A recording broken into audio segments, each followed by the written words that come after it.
What is up, ladies and gentlemen? It's your boy, Jonathan. Oh, it's Wednesday, and you know what that means. It's time for a one-off. Yeah, okay, I'm being quiet again. Late. I got a really good idea from this one, and I'll tell a bit more of the story later. But, yeah, we'll get into it just after the one-off. The last item. Written by Jonathan Howe. Read for you by Daniel Howe. You get to check everything off the list? Earl asked.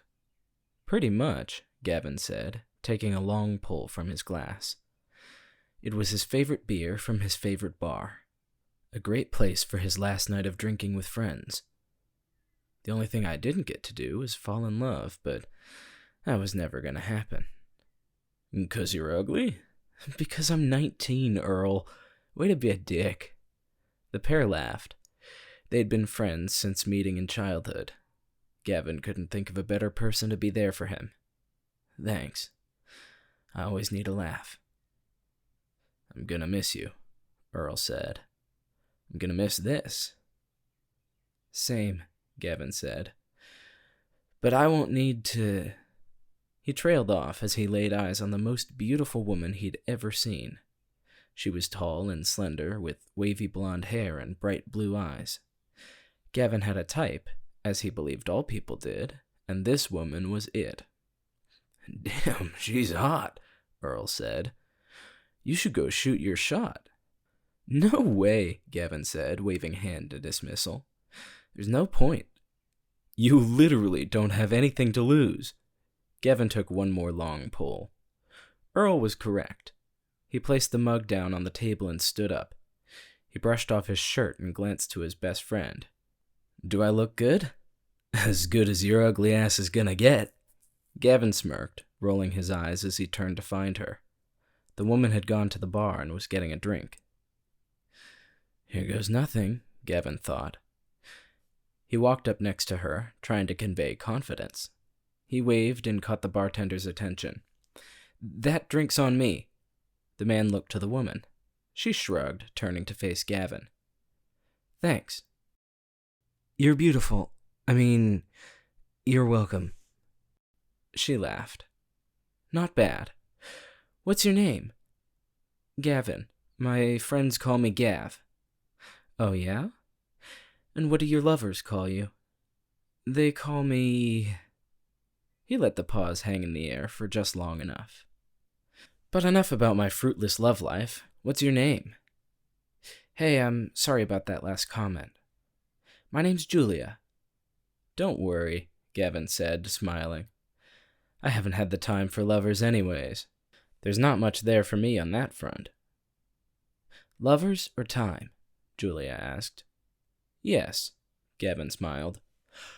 Hopefully you have much more luck in that department than I do.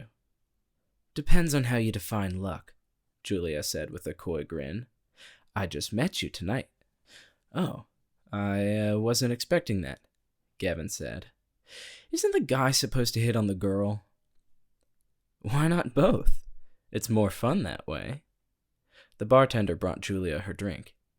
Gavin paid the bartender a surprisingly large amount. Julia knew how to order a drink.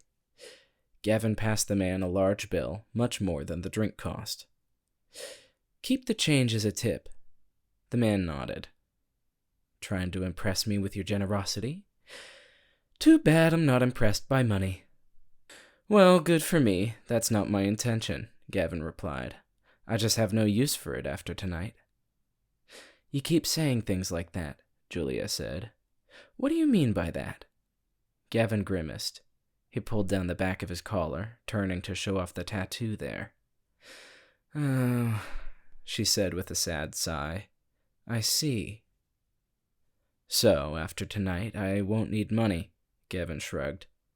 He put on a brave face. The future still scared him, but there was nothing he could do. So tonight, I'm gonna have fun. Julia looked deep into his eyes, then leant in, giving him a kiss. Gavin stiffened for a moment before leaning into it. Julia pulled away, a shy smile on her lips. What if your lovers called you Gavin? Moving fast, aren't you? Gavin said. still trying to wrap his head around the kiss. Well, not like you have much time to play around. Yeah, but I barely know you. Then get to know me, Julia challenged. There's still some time for that. Gavin looked around the dim bar. If we're going to continue the night, can we do it somewhere more romantic?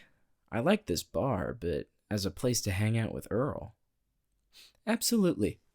Do you have ideas? Gavin hugged Earl on the way out. It was an earlier goodbye than either expected, but Earl understood. Take good care of him, Earl said to Julia. She nodded. Gavin let his tears fall. Thanks, man. For everything. Earl cried as well. They were a pitiful sight, but Gavin didn't care. What did it matter who saw them cry? When his tears dried up some, he pulled away from Earl. Go check off that last item, Gav, Earl said with a smile. Gavin walked out of the bar, wiping tears off his cheek while trying to keep the spring out of his step. He and Julia took a walk in the brisk night air to his favorite park. It was well lit, even in the night. So we were just at my favorite bar, but now we're at my favorite park. What are some of your favorite places? Julia looked around the park with an appraising eye. You have good tastes. I like the design. It reminds me of home. And where's that? Gavin asked. A little town in the boonies. Yeah, I enjoy the city, but it's nice to be reminded of where I came from. I've been here my whole life, Gavin explained. My parents have good jobs in the financial sector. My brother's gonna join them eventually. Dad's time is in another 20 years, so they have time to get my brother ready. What about your mom? Julia asked. She's got plenty of time. Another 50 years almost. What about you? I don't have a family, Julia said. An accident from which only I survived. I'm sorry for your loss, Gavin said. But thanks for making it. Now we get to be here together. They talked well into the night. Gavin gave her a tour of all his favorite nightlife places. They went to a manga cafe, an escape room, a bowling alley, and finally to Gavin's house. We might be able to catch some of my family, he explained as he climbed up the steps to the front stoop. He looked down to his watch. 11:55. I cut that close. They'll definitely still be up. He pushed open the door to his waiting mother. Gavin, she said in a stern voice, I know it doesn't matter, but you're grounded for making me worry. He chuckled, giving his mom a hug. Sorry, he said. I got distracted. Do we have a guest room, just in case?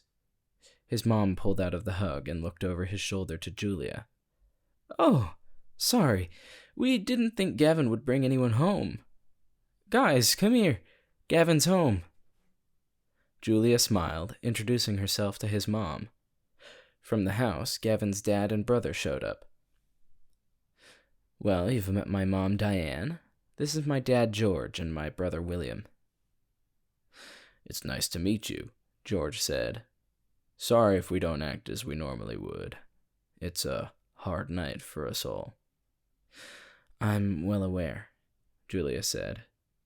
Gavin showed me. It's not fair, William complained. The 11-year-old ran to Gavin, hugging him tight. That's the way it works, Gavin said, putting on a brave face. Some of us, like you, are luckier than others. Gavin hugged his brother tightly. I want you to enjoy every single year you've been given. But you won't be there for most of them. That's fine. I'll always be a part of your life. I don't need to be there to have an impact.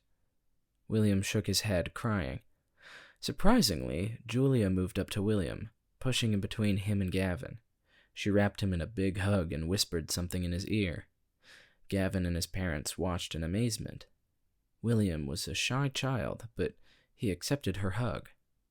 When she let him go, he seemed better. Go on, she encouraged. William wrapped Gavin in a hug again. See you tomorrow, he said. Gavin stared, unable to speak for a moment. Yeah, he said finally. See you tomorrow. William let go and ran off towards his room. Can we get you anything to drink? Diane asked. Water is good, Julia said. Your son has been very considerate on that front tonight. They moved to the kitchen, his parents grilling Julia in the way they would as if he'd brought home a girlfriend. Gavin basked in the moment, content and tense as midnight came and went. He'd dreamed of moments like this, thinking he'd never get one. Any moment now, he thought. That'll be it. Isn't that right, Gavin? Julia said pointedly, shaking him out of his stupor. What? I'm just telling your parents about our first kiss.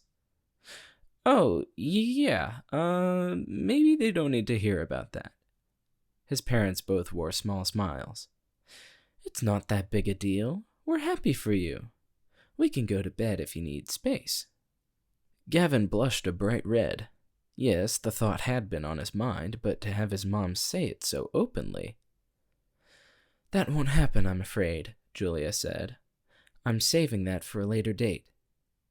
Gavin's face fell a bit, as did his parents. That's fair, he said. I wasn't expecting as much. Well, we're tired anyways, his father said. I'm going to bed.